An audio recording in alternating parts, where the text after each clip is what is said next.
এই মুহূৰ্তত আমাৰ হাতত আহি পৰিছে এটা ব্ৰেকিং নিউজ। বিজেপিৰ হিতাধিকাৰীৰ ৰাজনীতিৰ সমালোচনা। কংগ্ৰেছক ওলোটাই আক্ৰমণ বিজেপি প্ৰাৰ্থী সুৰেশ বৰাৰ।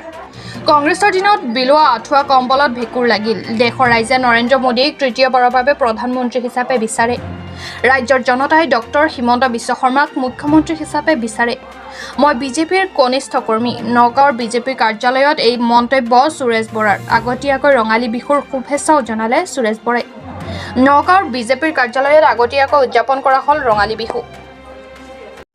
গতিকে আমাৰ বিহু গাত লাগিলেই। গতিকে আমি আপোনাৰ আজি সকলোকে যিমানখিনি আমাৰ আছে সকলোকে মাতি আনি সাংবাদিক বন্ধুসকলকো মাতি আনিলোঁ। আনি পেলাই আমি আজি বিহুৰ চাহ জলপান খালোঁ। সকলোকে এখন বিহুৱান দিলোঁ। আৰু আমাৰ জিলা বিজেপিৰ তৰফৰ পৰা আমাৰ বিধায়ক ৰূপক শৰ্মা ডাঙৰীয়াও আছে, ৰঞ্জিত অভিজিত নাথ ডাঙৰীয়া আছে, আমাৰ জেনেৰেল ছেক্ৰেটাৰী ৰঞ্জিত ডাঙৰীয়াও আছে, আমি সকলো আছোঁ। গতিকে এতিয়া সকলোকে শুভেচ্ছা জনালোঁ। কংগ্ৰেছে সমালোচনা দি পেলাই কৈছে, আপুনি কি ক'ব? তেওঁলোকৰ আঁঠুৱা কম্বলৰ কথাটো পাহৰি গ'ল নেকি নাজানো। গতিকে কাৰোবাৰ ঘৰত এতিয়াও যে ভেঁকুৰ এটা ওলাবই তেওঁলোকৰ, মানে ভাবিছিলে যে থৈ দিওঁ মই কেতিয়াবা টিকেট পালে খেলিম।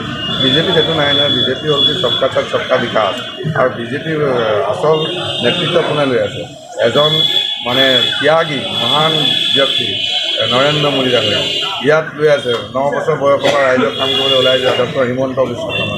গতিকে ইয়াত ত্যাগৰ মানে প্ৰতীক, বিজেপিৰ যে ত্যাগৰ প্ৰতীক।